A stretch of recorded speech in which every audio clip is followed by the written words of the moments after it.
Halo, assalamualaikum warahmatullahi wabarakatuh. Selamat berjumpa kembali kita saudara di channel kesayangan kita bersama ini, Syafri MTV. Saudara, kehadiran jalan tol Trans Sumatera memang sangat strategis. Tol terpanjang di Indonesia ini dibangun oleh PT Hutama Karya Infrastruktur. Dimulai dari Provinsi Lampung di selatan hingga ke Provinsi Aceh di utara, pulau kelima terbesar di dunia ini.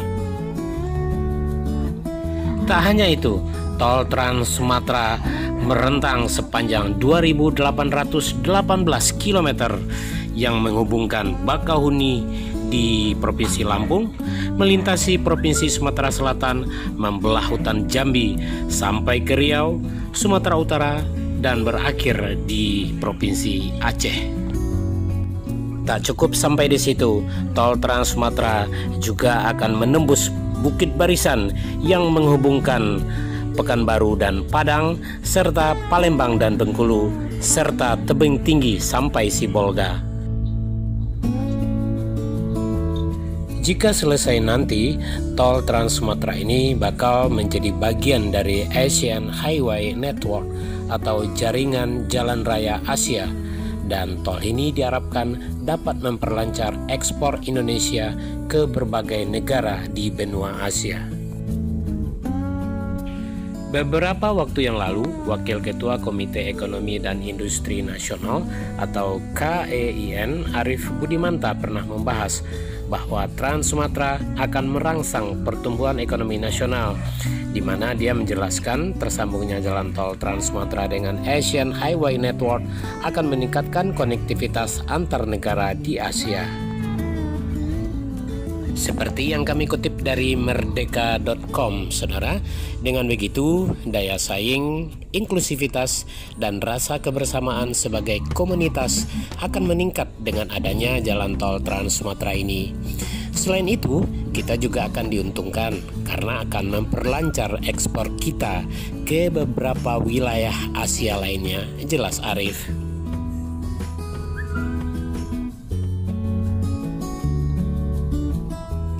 Saudara, di negara kepulauan yang memiliki 17.508 pulau, sistem jaringan jalan merupakan kebutuhan mendasar untuk menghubungkan masyarakat dan perniagaan dengan pekerjaan, layanan, pasar, mengurangi biaya logistik, dan merangsang pertumbuhan industri di Indonesia. Menjawab kebutuhan tersebut, pemerintah menempatkan konektivitas tinggi sebagai salah satu prioritas utama. Melalui Peraturan Presiden Nomor 100 Tahun 2014 yang kemudian diubah dengan Peraturan Presiden Nomor 117 Tahun 2015, pemerintah memberi amanat kepada PT Hutama Karya Infrastruktur untuk membangun dan mengembangkan jalan tol Trans Sumatera. Jalan tol ini akan menghubungkan Lampung dan Aceh melalui 24 ruas jalan berbeda yang panjang keseluruhannya mencapai 2.700 km lebih dan akan beroperasi penuh pada tahun 2024 mendatang.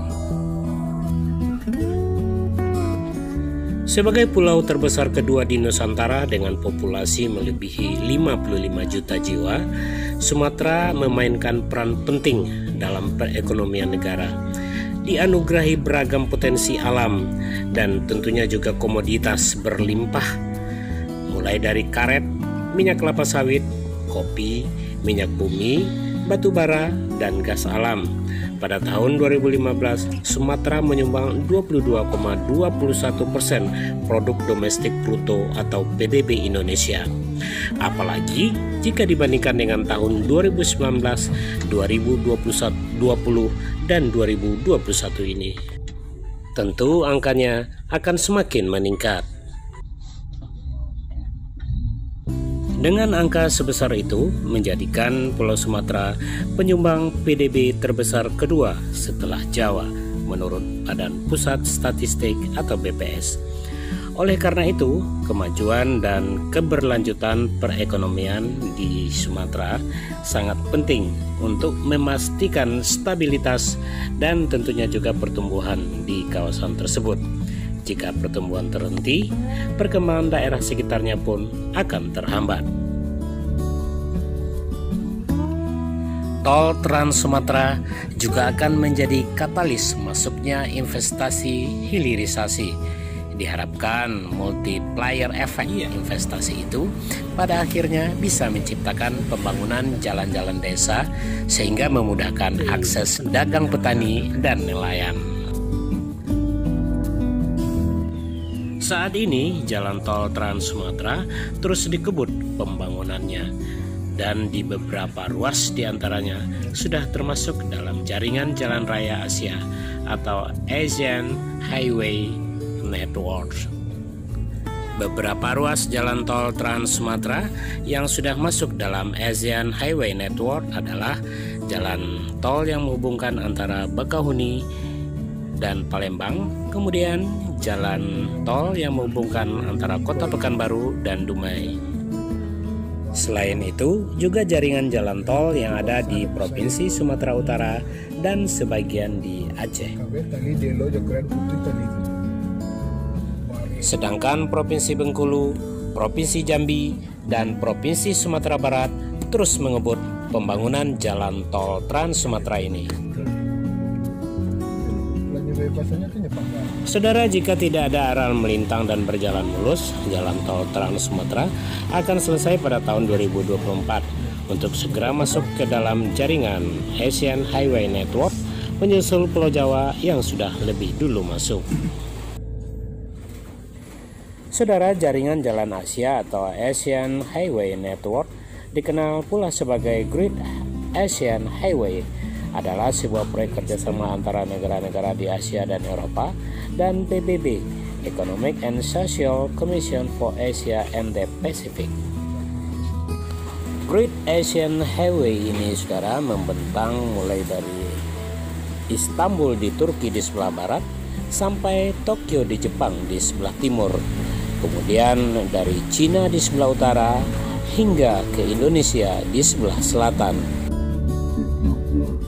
Saudara, Asian Highway 1 atau AH1 adalah jalur terpanjang yang dibangun oleh Asian Highway Network sejauh 20.557 km atau sekitar 12.774 mil yang dimulai dari Tokyo, Jepang, melewati Semenanjung, Korea, terus ke Cina, Hong Kong, Asia Tenggara, Bangladesh, India, Pakistan, Afghanistan, dan Iran hingga ke perbatasan Turki dan Bulgaria di sebelah barat Istanbul. Di kota yang terletak antara benua Asia dan Eropa ini merupakan tempat berakhirnya jalur A1 dan berlanjut dengan jalur rute Eropa atau E80.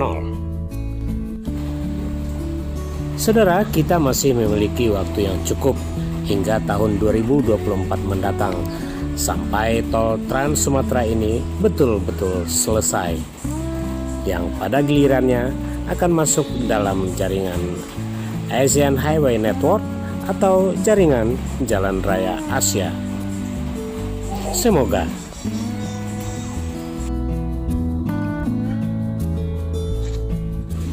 Dan saudara, akhirnya sampai di sini dulu jumpa Anda dengan channel Safri MTV. Kami aturkan terima kasih untuk Anda yang sudah memberikan dukungan dengan menekan tombol subscribe. Bagi Anda yang belum, tentunya kami kembali mohon dukungan dari Anda untuk menekan tombol subscribe agar kedepannya kami kembali hadir dengan informasi dan berita-berita terbaru dan terkini lainnya untuk Anda semuanya, pemirsa setia channel Safri MTV. Tetaplah Anda menjadi sehat dengan menerapkan adaptasi kebiasaan baru. Ingat pesan ibu, memakai masker, menjaga jarak, dan mencuci tangan agar kita semua terhindar dari pandemi COVID-19. Akhirnya saya aturkan selamat berpisah. Kita jumpa di waktu dan lain kesempatan. Saya akhiri dengan mengucapkan Assalamualaikum warahmatullahi wabarakatuh. See you and have a nice weekend.